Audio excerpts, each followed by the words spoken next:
Consensus entre la majorité politique et l'opposition sur le report des élections municipales. Elles se sont rencontrées hier pour dégager cette conclusion. Détail dans ce journal. Augmentation des prix du carburant et du gaz au Burkina. La Ligue des consommateurs dénonce une injustice. Elle estime qu'aucune raison ne justifie la décision du gouvernement. Et puis en fin de journal, direction le Mali pour découvrir le contenu de la 6e édition du festival culturel d'Ogon Ogobana. Bonjour à tous et bienvenue dans ce journal. La Fédération des organisations patronales de l'hôtellerie et du tourisme au Burkina a reçu en audience hier par le président du Faso. Il était question de la 3e édition de la vitrine internationale du tourisme, de l'hôtellerie et de la restauration de Ouagadougou. Le rendez-vous a lieu à partir du 26 mars prochain. Nous sommes venus voir son Excellence, Monsieur le Président du Faso, parce que nous sommes à l'orée de la 3e édition de la Vitro. Donc, comme vous le savez, nous avons un événement appelé la Vitro, la vitrine internationale du tourisme et de l'hôtellerie de Ouagadougou, qui doit commencer le 26. Et généralement, Monsieur le chef de l'État nous fait honneur chaque édition de venir nous rendre visite. Donc, nous sommes venus pour le remercier et souhaiter encore sa présence à cet événement. Et encore le féliciter pour son réélection à la magistrature suprême. Et aussi, nous sommes à la période de la Covid-19, et aussi une occasion pour nous de lui remercier pour tous les engagements qui ont été pris en 2020 pour atténuer un tant soit peu cette crise sanitaire. C'est la période de la Covid et nous respecterons les mesures prises par le gouvernement, à savoir les distanciations, les cache-nez, les lave-mains, les gels et en tout cas tout ce qu'il y a pour éviter les contaminations. Voilà. Et la particularité cette année, nous aurons les 15 pays membres de la CEDEAO, en plus de l'UMOA qui vient d'habitude. Donc ça c'est une particularité. Et nous aurons aussi les mets locaux, comme on le dit, et il y aura aussi les concours. Donc nous pensons que la fête sera belle.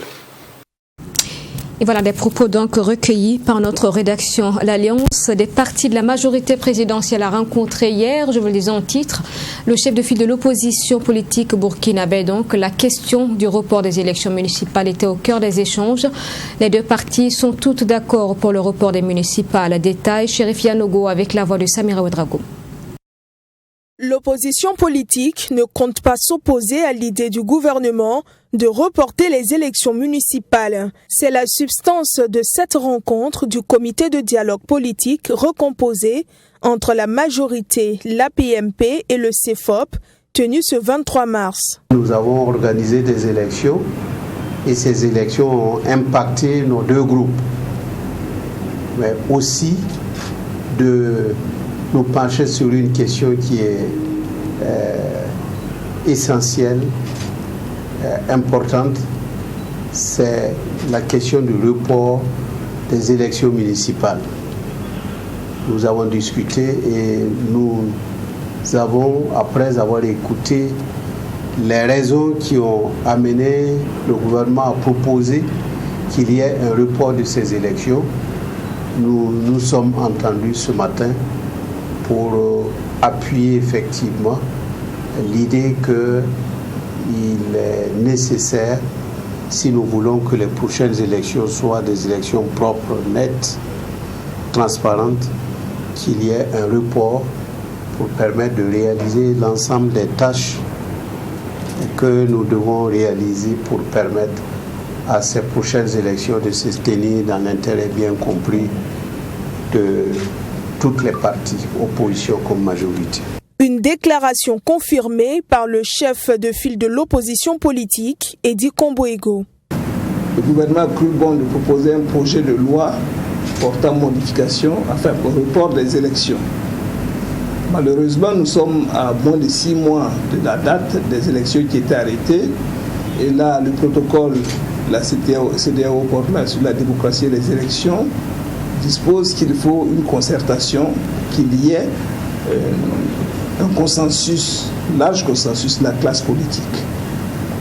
Nous avons trouvé bon, sur l'invitation du ministre d'État, de venir échanger aujourd'hui pour donc donner notre accord sur le report des élections, mais nous laissant le temps d'arrêter la date et les délais, de sorte que l'on puisse, comme il a si bien dit, préparer des élections libres, transparentes et incluant tout ce qui doit être fait au niveau du code électoral. Cette rencontre est une prise de contact voulue par le ministre de la décentralisation, Clément Sawadogo, afin de réunir tous les acteurs politiques autour d'une même table. La Ligue des consommateurs du Burkina se plaint de l'augmentation des prix des hydrocarbures déjà en vigueur depuis hier 23 mars. Dans une conférence de presse tenue au cours de la même journée d'hier donc, elle a soutenu qu'aucune raison ne justifiait la décision du gouvernement. Précision avec Abdourahim Tapsoba et Nelly Tapsoba.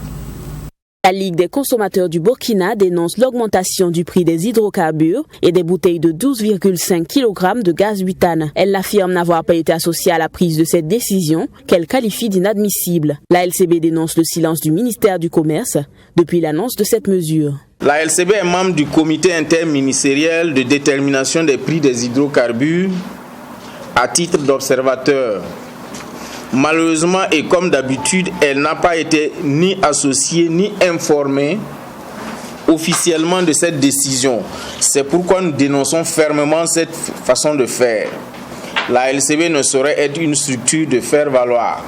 La Ligue des consommateurs interpelle le gouvernement sur les conséquences que pourraient avoir de telles mesures sur la qualité de vie des consommateurs et prévient sur les risques de détérioration du climat social. Donc à partir de maintenant, comme les conférences de presse ne suffisent pas, nous allons passer par d'autres moyens. Ça sera les marches et d'autres moyens de protestation. Et cela va concerner tous les points d'insatisfaction que nous avons soulevés jusqu'à présent.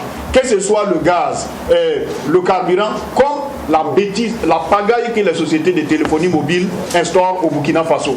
Les conférenciers du jour attirent également l'attention du gouvernement sur une probable augmentation du prix des transports, une situation qu'aucune raison ne saurait justifier selon la Ligue des consommateurs du Burkina. Et puis nous avons dépêché une équipe de la rédaction pour constater l'effectivité de la hausse des prix des hydrocarbures. Des avis de citoyens ont également été recueillis. Nous vous le proposons dans cet élément de Abdourahim Migné. 23 mars 2021, quelques heures après l'entrée en vigueur de la décision de l'augmentation du prix du carburant et du gaz butane, quelques stations d'essence n'ont pas encore régularisé le prix. Si les équipes techniques chargées d'ajuster le prix ne se sont pas encore présentées à certaines stations, les pompistes trouvent des moyens à l'aide de leurs calculatrices pour appliquer le nouveau prix. On a attendu, on a regardé, jusqu'à présent les pompes n'étaient pas changées. Et comme la date c'est la date, on a procédé à des calculs avec nos machines, nos calculettes pour pouvoir vendre. Voilà. Sinon on était obligé d'attendre qu'on vienne changer avant de vendre. Les populations, elles, sont mécontentes de cette augmentation. Elles ignorent les raisons de cette décision et demandent au gouvernement de revoir ce prix à la baisse dans les jours à venir. La hausse du prix du carburant ne nous arrange pas. Pour avoir de quoi se nourrir sera difficile à présent. Si on peut baisser le prix, ça va beaucoup nous soulager. Sinon, avec cette augmentation, ça nous causera beaucoup de peine. Ça ne nous arrange pas du tout. Je pense que cette augmentation peut susciter une révolte au niveau de la population. Vu que les gens ne s'attendaient pas vraiment à cette augmentation et nous ne savons pas vraiment pourquoi et d'où vient cette augmentation en fait. Donc je pense qu'il devrait revoir le prix du carburant pour amener à la normale. En ce qui concerne le gaz butane, c'est la même réalité. Le client devra débourser 500 francs de plus pour charger sa bouteille de 12,5 kg. Malgré les plaintes de ceux-ci, les vendeurs n'y peuvent rien. La décision est prise au plus haut niveau. Ça a déjà augmenté. Parce que ce matin, on a commencé à vendre 5500. Voilà. En tout cas, les gens se plaignent. Les gens se plaignent beaucoup. Voilà. Ça ne sera pas facile. Ce ne sera pas facile. Si on pouvait essayer de voir, pour revenir sur les 5000 francs là, sinon les 5500 là, ça sera difficile pour certains. Dans d'autres points de vente comme chez Ziba, on préfère écouler le stock avant d'appliquer le nouveau prix. Pour le moment, le stock n'est pas fini dans nos magasins. Le patron dit qu'on n'a qu'à vendre à 5000 là. Si ça finit aujourd'hui, demain s'il ramasse à l'année prochaine tout maintenant, il peut augmenter. Rappelons que le prix du carburant connaît une augmentation de 10 francs CFA sur le litre.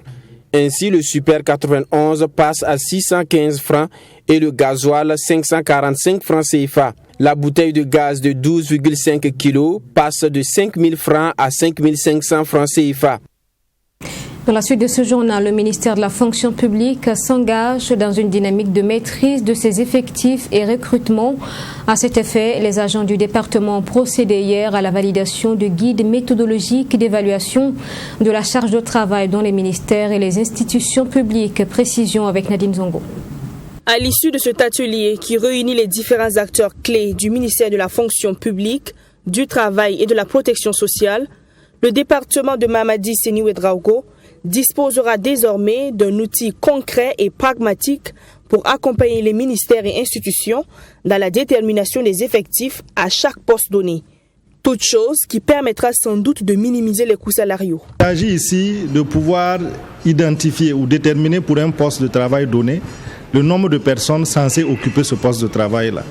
Donc à la longue, ça va pouvoir permettre d'avoir une idée pour maîtriser les effectifs de notre administration publique et pouvoir également maîtriser les recrutements et à la longue impacter même la masse salariale au sein de l'administration publique.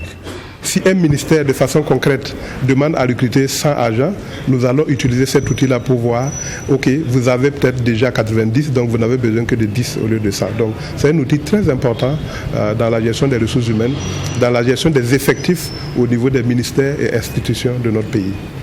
L'adoption de ce document fait suite à un récent atelier qui a permis déjà de définir les diplômes requis pour chaque poste.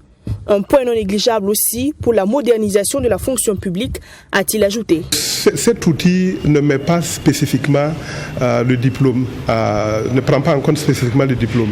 Le diplôme a été pris en compte dans un outil qui est la description des postes de travail. Donc pour déjà définir qui doit être à quel poste. Ça, c'est le premier outil qu'on a développé. Maintenant, une fois que nous savons qui doit être à quel poste, maintenant, il faut savoir combien de personnes on a besoin par poste. Donc, l'évaluation de la charge de travail fait suite à la description des postes de travail qui, lui, a pris en compte les diplômes comme élément très important dans cet outil-là.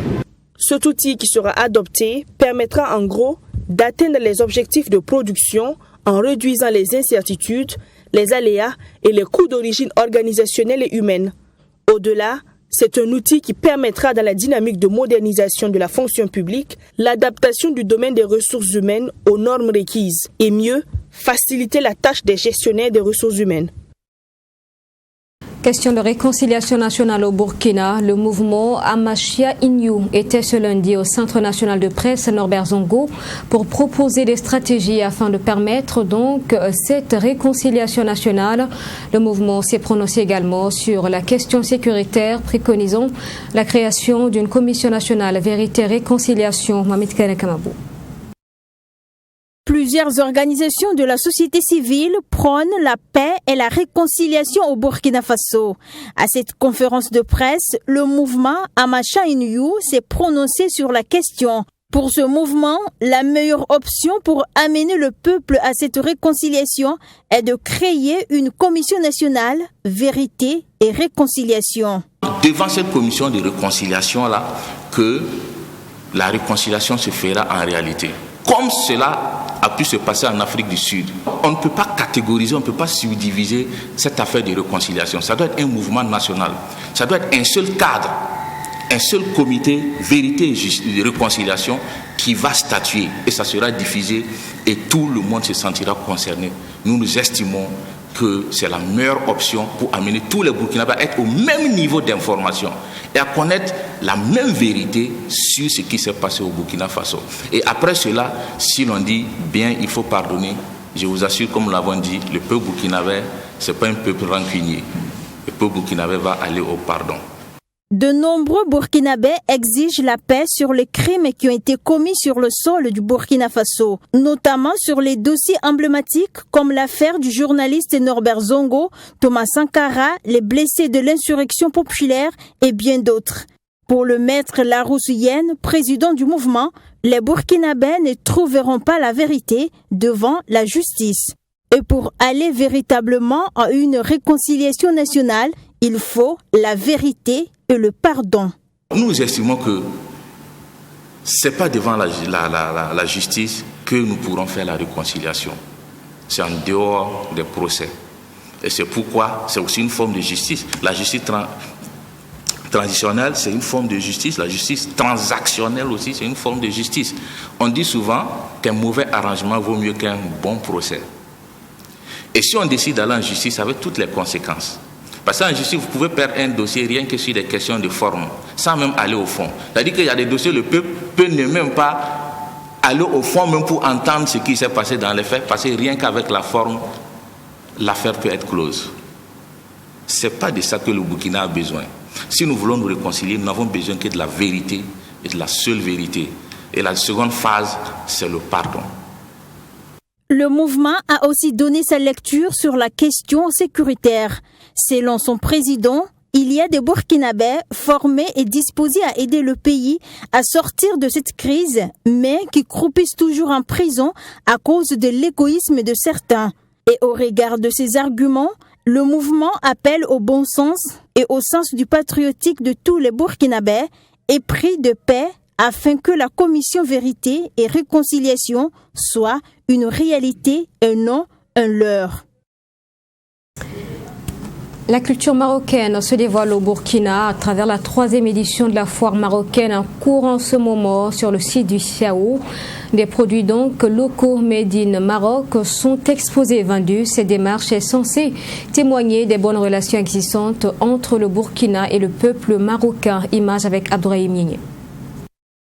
Le Maroc engagé dans la conquête du consommateur burkinabé avec une exposition vente des produits locaux. Ces journées promotionnelles 3e édition mettent un point d'honneur sur des produits faits à base de cuir. Et c'est ici, au Salon international de l'artisanat de Ouagadougou Siao, que le royaume chérifien se fait découvrir par son savoir-faire en matière d'artisanat. Des chaussures, des ceintures et bien d'autres articles en cuir, faits dans la pure tradition marocaine, attendent la clientèle.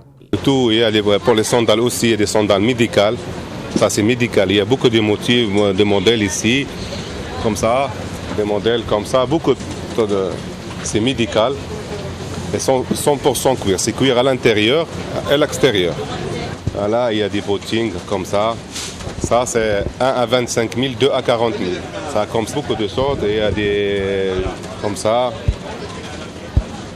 La collection est très grande, des chaussures comme ça. Comme toujours en promotion, 4 paires à 28 000, et 4 paires à 55 000, et 4 paires à 45 000. Et la qualité, toutes les chaussures sont cuir 100%. Outre l'artisanat, des costumes et divers produits agroalimentaires du patrimoine culturel du royaume sont aussi exposés. Du curcuma, du nigel, de la cannelle, du poivre, des huiles alimentaires bio et des épices se font admirer ici. À l'occasion de l'approche du mois de Carême, le salon marocain a un nouveau arrivage de très bonne qualité, des dattes marocains de très haut niveau et des huiles d'olive pressées au froid, première pression, avec des prix très abordables et des promotions. Et il y a aussi des tagines marocains qui viennent d'arriver aussi, dans les nouveautés. Il y a les épices, il y a assaisonnement pour poulet, assaisonnement pour poisson, assaisonnement pour viande hachée. Ce qui est essentiel, c'est les clients viennent, ils seront satisfaits avec la bonne qualité, la variété de produits et le bon prix. On a amené encore pour une deuxième fois des costumes de premier choix, de très bonne qualité. Il y a aussi des costumes soirée spécial mariage. Il y a aussi des costumes coupe standard. Donc très bon tissu, très bonne qualité avec des chemises longues manches assorties avec les costumes. Et on a aussi amené des poufs en cuir, poufs royal, grande taille, petite taille. Et aussi on a amené des tabourets en cuir. On a aussi des sacs à main pour femmes en cuir, des cartables pour hommes, cartables pour PC en cuir. Tous nos produits sont garantis marocains 100% et en cuir. Rencontrer des partenaires burkinabés pour un partage d'expériences gagnant-gagnant, c'est tout l'enjeu de cette exposition-vente qui vise à valoriser ces produits. Un label marocain que le promoteur de ces journées promotionnelles ambitionne faire connaître en vue de nouer des relations commerciales avec des Burkinabés. Question de contribuer au renforcement de la coopération et l'amitié entre les deux pays. Et pendant ce temps, au Mali, c'est la communauté Peul qui présente sa culture. Elle est mise à l'honneur à travers la 6e édition du Festival culturel Dogon Ogobanya. La présente édition s'intéresse à la protection de l'environnement et aux techniques culturelles dans les milieux traditionnels. Ces moments d'enrichissement culturel vont durer 6 jours. Correspondance avec Borema Soulou.